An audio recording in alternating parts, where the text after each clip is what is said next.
anu kurang kudu dipimilik. Kahiji hadis nu diriwayatkeun ku Imam Bukhari sareng Muslim sanad Sayyidina Anas radhiyallahu taala anhu.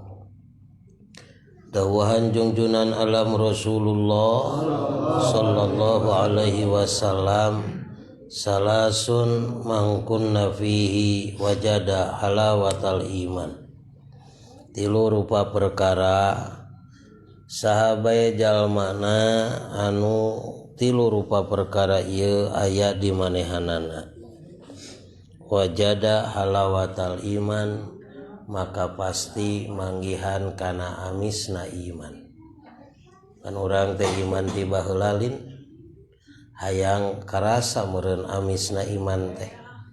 Dan nu karasa urang teh iman ti baheula teh. Bahkan sigahna ti memeh diporojolkeun ge geus iman. Bahkan ku indung bapa urang teh geus dicirian jadi jalma iman. Cirina tina dikandung keneh ge geus dipangmacaankeun Quran. Baik nu keureuneuh teh panan geuningannya maca Quran dina umur 4 bulan, dina umur 7 bulan. Sohagna mah unggal bulan terus hajateureun maca Quran. Naon eta teh? Rek mencetak salaku jalma iman, mencetak budak sina jadi jalma iman. Begitu borosot urang ngariung jeung cicing di lingkungan jalma iman. Bahkan indung bapa urang teh panjelema anu ngaheuyeuh-heuyeuh dina kaimanan. Jadi tokoh dina kaimanan ngajeujeuhkeun. Begitu borosot tuluy diadanan, geus diadanan tuluy dimarhabaan. Eta teh mencetak iman eta. Geus rada gede dididik. Timimiti alif-alifan maca Quran nepikeun ka parukunan, nepikeun ka bag-bagan salat, bag-bagan sagala rupa ilmu dibikeun. Maksudna naon? Mencetak iman. Urang teh hayang iman, anu iman ieu teh dicita-cita ku kolot urang. Bener, kapanggih eta iman. Alhamdulillah da ngariung teh jeung jelema iman. Ngan lamun ditanya geus karasa amisna iman, palebah dia rada ngirung. Nah rada ngirung da duka teuing atuh da kumaha rasana iman teh. Da iman teh kudu karasa, bahkan kudu karasa amis. Nyata kumaha rasana dan nepi ka ayeuna oge nyaritakeun amis iman teh da teuing kumaha amisna iman teh. Kitu cenah. Tina sapalihna keterangan nyebatkeun cirina jelema anu geus karasa amisna kaimanan kumanehanana hampang himping dina babakti ka Gusti Nu Maha Suci. Teu hararese hampang himping dina babakti ka Gusti Nu Maha Suci. Teu ngadagoan kudu cager heula, teu ngadagoan kudu nyalse heula. Intina mah rek aya nyalse, rek keur sibuk, rek keur cager, rek keur geling, bakti ka Allah mah teu eureun geunah we ka eta mah. Bikeun kaletahna teh nikmat lamun geus zikir ka Gusti Allah. Hatena geunah da ingetna ka Gusti Allah. Awakna oge nya kitu nikmat kitu, hampang. Tereget tecara jelema nu teu mani saminggu geuningan riged. Cerah eta mah. Cerah gitu. Cenah tina sawarehna jelema nu geus ngasaan amisna iman. Bandingkeun ayeuna jeung urang, da urang mah rek ngaji rutinan ge hese. Berat rek ini teh. Nya. Komo ngamimitian mah era. Atawa geus biasa ngaji heubeul we teu ngaji rek ngamimitian deui teh. Aduh, era gitu linnya nyamajinya berat itu rek salat ge berat dibere wiridan nu rebu-rebu komo nu hiji oge ni harare gitu daun eta sigah nama can kapanggih amisna iman ari perbuatan dina kaimanan meh-mehan kabeh butuh kana maksakeun perbuatan dina kaimanan teh kudu maksakeun nah dari teu make maksakeun mah moal kapanggih atuh da amisna teh moal justru genah jeung nikmat teh tina ladang ripuh ari maksakeun pan ripuh lin ai geus ripuh mah maksakeun tuluy we hasil uluh meuni lega so kurang nyeun imah sorangan ladang kesang sorangan begitu beres bray nikmat da ladang hese tapi dibere ku kolot menang warisan miliar-miliar asa kurang we bikeun ka dijual kitu linnya tah naon sabab teu make maksakeun teu make ripuh jadi atuh kudu ripuh heula Saur ulama ngadawuhkeun malam yakun fi badi amrin jahidan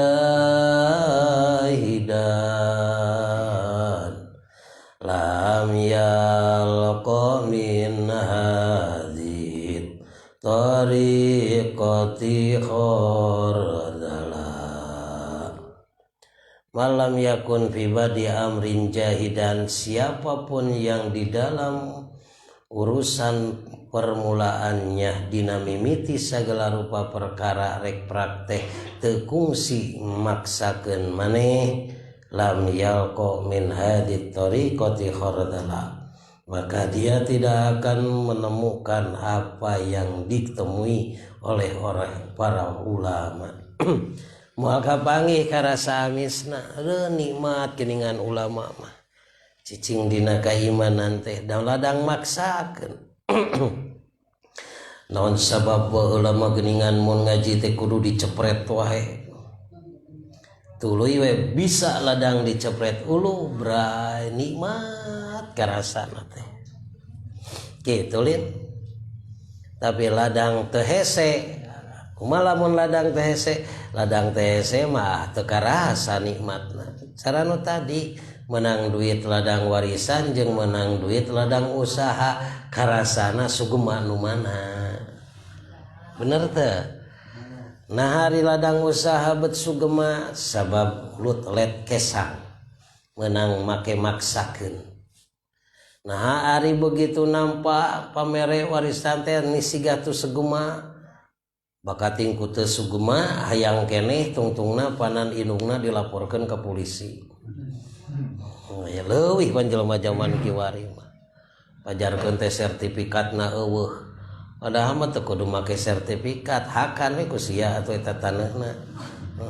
nah atuh tuh kitu jadi ladang cabe mah karasa nikmatna kitu cenah tah di dia gerek dibejakeun aya tilu rupa perkara mun seug aya di manehanana wajada halawatal iman kapanggih amisna iman butuh henteu jawab sing tarik butuh benar mun henteu butuh urang tutupkeun kitabna geus ngajina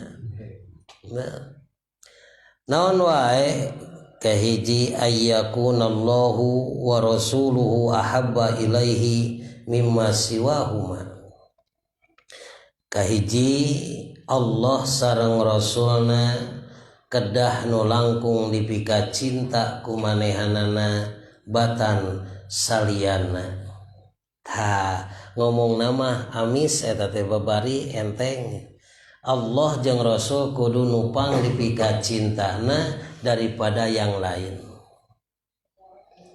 Nah, palebah cinta ka Allah, cinta ka Rasul, kudu leuwih tibatan anu sejen, berarti cinta itu hanya untuk Allah dan untuk Rasul. Kenapa demikian? Sabab cinta bijilna tina hate. Ari hate kudu dieusian heula, berarti kunaon ye ku Allah, eusian heula ku Rasul. Ari inget ka Allah jeung ka Rasul mah pandina hate teh aya Allah jeung Rasul, ingetna oge ka Allah jeung Rasul. Kitu lin terus ngimpleng. Nyata di kitu-kitu teh hese nu aya dina hate urang teh duit deui. Teu duit jabatan dina hate teh, teu jabatan imah dina hate teh, teu imah perusahaan dina hate teh. Padahal eta kabeh rek ditinggalkeun. Ari cinta ka Allah, pangna Allah kudu aya dina hate, Allah mah bakal gok engke jaga. Rasul bakal tepang engke. Ari salian ti Allah jeung Rasul mah kayaning harta banda dan sebagainya, termasuk jabatan jeung kedudukan, mun dituna dina hate eta mah kabeh ge bakal ditinggalkeun. Kan gitu. Tah ku sabab kitu ulah salah nempatkeun ari hate paragi saha. Hate urang teh paragi naon? Paragi nginget ka Allah jeung ka Rasul. Paragi mahabbah jeung cinta ka Allah jeung ka Rasul. Dina hate lain dina sungut eta mah. Teu kudu dina lisan keun bae. Naon sababna? Sabab ari diomongkeun ku lisan mah kadang-kadang ngawadul. Jadi cinta ka Allah jeung ka Rasul mah paragina teh dina naon? Dina hate. Ari lisan mah paragi udud. Kitu. Tah palebah dia perlu kurang diulik jeung kurang dipelajari. Para ulama geus ngabewarakeun jeung ngabejakeun jalan-jalanna. Minimal aya nu leuwih singkat, salah sawios ulama nguningakeun wajah jalan untuk menanamkan rasa cinta itu aya dua. Isudiji cenah ngapalkeun dua rupa perkara, kira-kira babari atau hese? Babari ngapalkeun nama ngan hafalna nu hese sote.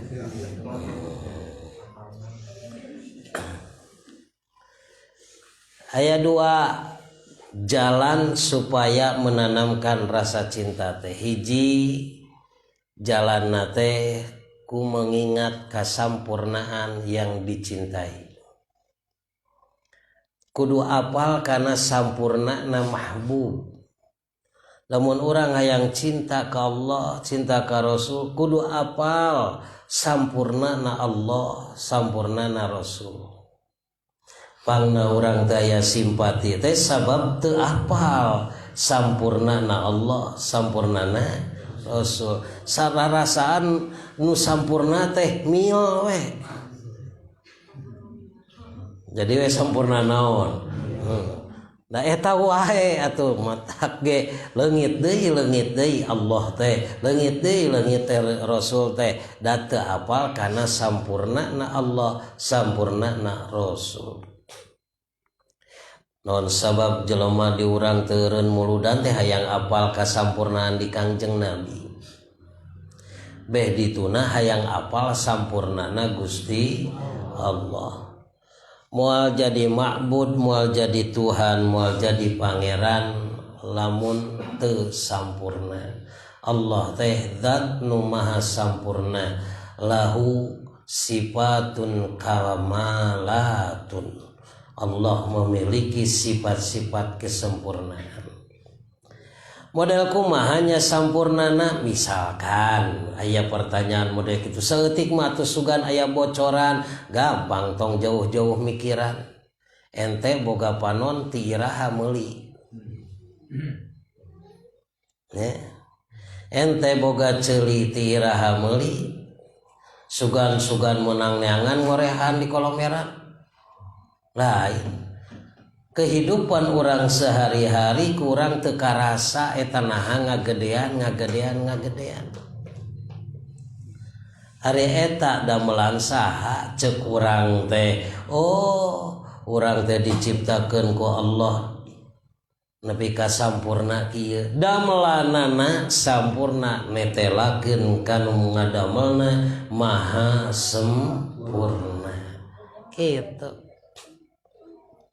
Da urang teh unggal poe teh salin rupa ieu teh bahkan lain unggal poe unggal detik teh ganti urang teh ganti salin rupa urang nu kamari lain jeung unu ayeuna nu kamari mah teh ka mana lamunnya ge aya garajig teangan deui nu kamari. Nu kamari teh urang keur cingogo di jalan geura sok udag ka dieu. Wah digusur ka dieu lain nu cingogo nu leumpang eta beda deui. Nya. Tuh nu ayeuna ku Allah teh diganti. Bejana 18 miliar sel anu unggal poe beak diganti ku Gusti Nu Maha Suci unggal peuting. Kitu. Urang teh anyar deui buktina baheula barang borosot ka alam dunya cik orok atawa kumisan. Panan teu nyaho naon-naon orok lembeknya. Coba eta lamun teh begitu borosot jol jabrik cara mangdena. Jeung moal bijil sigana ge deui ngadon rajet sigana ge anu ngabijilkeun ge. Jadi pakusut itu. Nah, rek kumaha coba kira-kira. Tapi eta nah begitu borosot. Da ku abdi mah can anggeus nepi ka ina mikiran eta jelema sirahna rasa kitu gedena. Tapi eta bisa bijil tina geliang anu leutik kitu. Sina teh melenung merenya cara balon peng gitu tang terus keluar ngagedean gitu pas keluar kabeh teh pletuk cenah kitu tapi eta kuliput deui kuliput deui masyaallah tah kaagungan Gusti Allah Maha Sampurna nyiptakeun sagala rupa perkara ngerasakeun jeung teu ngerasakeun cohagna mah pokona mah kabeh dadamelan Allah netelakeun jeung jadi totonden kana sampurnana Allah Subhanahu wa taala. Kurang teh ingat-ingat maha sempurnanya Allah. Maha indahnya Allah. Maha agungna Gusti Allah. Ta'ala Allahu azza wa jalla. Maha luhur Allah, maha mulia na Allah. Gitu. Dimana geus ingat kadinya tinggal kieu tong wakaning kana barang atawa benda mati. Kana benda hidup keneh oge ka makhluk nu sejen benda hidup oge lain banding kunun ieu da Allah mah teu aya sasamana bener teu nyiptakeun sarupa kabehanana nu salian ti Allah damelan Allah. Allah teh maha agung tinggal merenang komo rek dibandingkeun jeung duit hargaan pantes teh nuna duit dina hate hari urang miceun Gusti Allah nuna perusahaan dina hate nu perusahaan lagi perusahaan runtah jadi nu bau tai teh aya di mana dina hate tapaingan wiridan tena teu daekeun diijabah sabab hatena bau tai itu teh apa nya teh wiridan Allahumma rzuqna teh ngarah loba duit ngalah loba rezeki ta eta inget kana rezekina nu salah teh tong diingat-ingat rezekina mah da rezeki mah paparinti saha nu diinget-inget nu mere rezekina mangga Gusti sadaya-daya da Gusti dat nu maha agung gitu. Langkah pertama kudu apal kasampurnaanana nu dicintai. Jadi palebah dia mah tidak bisa dipungkiri rek di aku rek teu di aku naon sababna urang hararese cinta ka Gusti Allah gampang jawabanna mah saeutik bongan teu apal sampurnana Allah kitu we. Lain teu apal pan diaji poho wae. Rajeun teu apal rajeun geus apal poho deui rarasaan teh nu bakal nyeubeukkeun urang teh kejo rarasaan nu bakal nyugemakeun urang teh duit, mungkin nepikeun ka suatu saat duit loba, wah asa jadi raja, kira-kira boga pemajikan 2000 ge moal hese. Kitu rarasaan teh. Ari pek teh duit loba ngan ditewak KPK. Kan kitu. Kade dunya mah hanya tipuan. Tak nuna duit mah tong dina hate, cekap we dina pesak atawa dina amplop atawa dina ATM cukup di dinya we nuna duit mah kariweuh-riweuh dituna dina hate. Dataran nyokot dina hate di duit mah ngabelenyang we ka mana nya Mang Haji? Ka ATM we da panan teu gablek dina pesak mah da sieun dipenta ku papanjikan. Nyaho urang oge. Ta eta. Aduh, Masya Allah.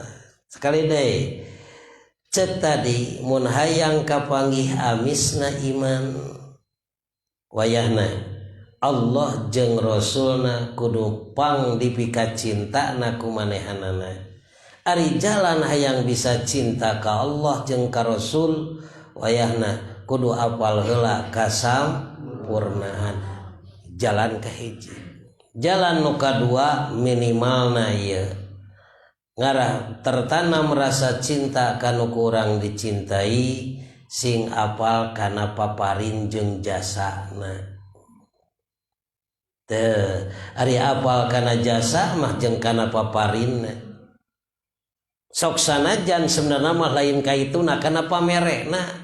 Pedase eta mah teu eureun ngajajanan baso jadi we simpati. Pedase eta mah teu riren nyapaatan Kangjeng Nabi. Jadi we urang teh mahabbah ka Nabi kitu. Kakusakitu geus lumayan. Pan Allah teh teu riren ngarizkian wa ma min dabbatin fil ardi illa 'alallahi rizquha. Gusti Allah teu riren ngarizkian eueuh hiji perkara nu kumarayap di muka bumi kecuali dirizkian ku Gusti Allah, ditanggung ku Allah. Kabehanana oge. Dulin. Oh Allah teh ngarizkian maparinan ka urang sadaya karunia keur maeukeur teu eureun ngarizkian eta nyaahna Gusti, nyaahna Gusti. Sok jang menta kitu. Sok penta ka kami. Padahal tadi rek mere Gusti teh eta make minitah minta. Hah? Naon ngahargaan ka urang, ngahargaan ka makhluk itu dihargai ku Gusti. Sok atuh ari aya kecap menta mah dicirian ke dileuwihan ciri butuh ka Gusti Allah. Jadi lain ulah ngadoa terus ngadoa mah nemongkeun butuh ka saha ka Allah. Kitu cenah tah. Mudah-mudahan ya tuh urang sarerea sing bisa. Ya teh bororek dibahas kabeh ku sakitu ge jadi ngajeroannya. Bahas deui ento. Cik kela-kela ngancik teh nu bieu. Da ieu makan belajar ya mah. Ari belajar mah kurang sugana teh setikna kudu aya nyangkrung. Lain nyangkrung teh dina irung unggul ieu teh. Rajeun nu asup surudut. Cikopi jeung naon. Nah. Cikopi teh pake ngadorong ngasupkeun ilmu kana hate eta. Seruput ayyakunallahu wa rasuluhu ahabba ilaihi min siwahuma. Gitu. Oh Allah sareng Rasul teh prioritas utama nu kedah dicintai. Jangan mencintai kumajeng pamajikan pangkaning awewe mah sok manyun lamun salakina nyebutkeun tidak cinta. Pan kitu lid. Nyeri hate kuring tidak dicintai sama suami saya cek manehanana. Manya atuh kudu dicintai ku RT cenah cek manehanana teh kitu. Nyeri hate. Cinta maka Allah. Cinta maka Rasul, entong ka pamajikan, entong ka salaki. Sabab cinta ka makhluk mah bakal kecewa. Atuh keur naon kawin kitu mah. Ari ulah cinta ka pamajikan mah, cinta ka pamajikan teh kieu maksudna. Nah, nu disebutkeun cinta ka pamajikan hakikatna mah tetep cinta ka Allah. Ngaha atuh make nyaah ka pamajikan bongan cek Allah kudu dicintai kudu dipikanya. Jadi ngagugu ka Gusti Allah. Jalma nu cinta ka Allah jeung ka Rasul pasti ka sakabeh makhlukna bakal nyaah. Tinggal komo makhluk Gusti Allah nu pangdeukeutna ka urang batur sakasur teh. Gitu. Jelas teh? Jelas teh? Gitu. Jadi ibu-ibu jelas teh? Jangan cemburu sama suamimu ya. Suamimu pergi ke pasar itu rek usahaan maneh sebab dititah kusaha ku Allah ku Rasul kita. Masya Allah. Hiji nu kadua ngarah tereh wa ayyuhibbal mar'a la yuhibbu illa lillah ta'iyyah. Tidak mencintai seseorang kecuali karena Allah. Jadi mencintai seseorang teh lain berdasar syahwat, lain berdasar nafsu, tapi karena Allah. Nu dimaksud karena Allah karena dititah ku Gusti Allah. Iya mah bongan we dititah ku Allah. Boganna boga pamajikan atau meureun kudu dirawatan tuluy bongana malaina orang sesek pulah pilih hayang nu geulis misalkan itu hayang nu geulis itu mah urusanna cek nafsu sebenarnya mah tapi dihargaan deui eta ge pek teh teuing tapi sing lillahi taala karena Allah we. Maka di mana geus karena Allah maka tangtu noge bakal sauyunan sabilulungan dina jalan anu diridhoi ku Gusti Allah. Kena bakal paheyeuk-heyeuk dina kahadean. Duh, bagja salaki pamajikan saling tunjang dina ibadah ka Allah Subhanahu wa taala. Tuh kieu ieu mah salakina ngalah berkat pamajikanana nu lain-lain atawa sabalikna pamajikanana taat di imah salakina neangan AO. Apal AO? Naon AO teh? Oh. Gitu. Instuning indah. Dua katilu wa ayyakraha ayyauda fil kufri ba'da id anqadhahu Allahu minhu. Tilu mah teu hayangeun balik deui kana kakufuran sabada geus disalametkeun ku Gusti Allah ti dinya. Kama yakrahu ayyulqa finnar cara bararaid teuing kudu dialungkeun ka neraka. Gitu. Mun urang geus ngariung dina tempat kahadean cadu mungkuk haram dempak kudu balik deui tina eta kahadean lumpat kana kagorengan. Mun urang geus jadi hamba Gusti tukang ibadah cadu mungkuk haram dempak mun jadi tukang gapleh jeung tukang remi. Gitu anu duitan nu judi teh lamun urang teh geus jadi hamba na Gusti tigin dina babakti ka Allah sareng ka Rasul ngajalankeun syariat istuning hayang sampurna ngajalankeunana oge cadu mungkuk haram dempak lamun teh mah kudu eureun tina amalan-amalan anu geus ade kitu. Tapi orang mah lain maca Quran ge bulan puasa we wungkul. Geus lewat mah bulan puasa teh dibaca deui naon teh Quran teh. Bahkan bulan puasa can anggeusan ge geus pindah hapanan kana balanja alin. Tah tadarus teh geus pindah. Aduh teu tamat pajarkeun teh teu tamat. Lain teu tamat sia we moal maca. Gitu loh di kitu-kitu mah nya tah jadi atuh lamun seg di hiji jelema aya 3 prinsip. Hiji Allah jeung Rasulna nupang dipika cintana. Kedua, tidak mencintai seseorang kecuali karena Allah, artinya karena aturan Allah. 3, tidak mau kembali kepada keteuceregan sabada geus cicing dina kasolehan. Jadi mun geus soleh teh soleh terus, diusahakeun sina soleh terus. Keun bae mang solehna geus maot ge terus we urang mah sina naon soleh gitu. Padah mang soleh maot ngeusan we naon teh soleh teh. Pandi urang aya mang soleh lintih lah. Almarhumun daikan eta mah bung jelema solehnya daikan itu. Tak kurang turutan dina kadaekna sok kadinya sing saroleh sarerea uluh nya tadi ngomong nama babari teh hese mah naon aya praktekna tu ayeuna mah urang babarengan we da beuki nyarita wungkul ieu teh kadituna mah atuh mudah-mudahan we dibantuan ku sarerea dina ngajalankeun nu tilu rupa ieu teh. Hiji sing bisa hati macana cinta ka Allah jalan nate sing hafal we kana kasampurnaan Allah.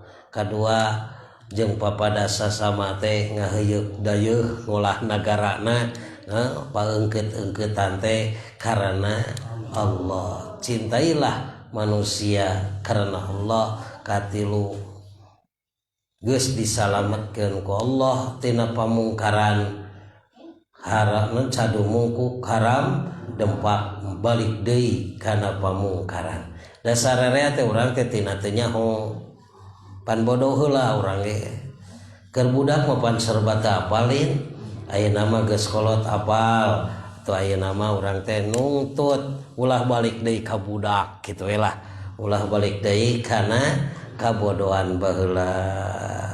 Mudah-mudahan sing dipeparinan taufik sareng hidayah. Amin ya Allah ya rabbal alamin. Sigana dibahasna hadis ieu heula, hadis nu satuluyna engke deui. Ieu nyaritakeun tentang mutiara-mutiara nu 3 nu aya dina hadis-hadis Rasulullah sallallahu alaihi wasallam. Al-Fatihah. A'udzu billahi minasyaitonir rajim. Bismillahirrahmanirrahim. Alhamdulillahirabbil alamin. Arrahmanirrahim.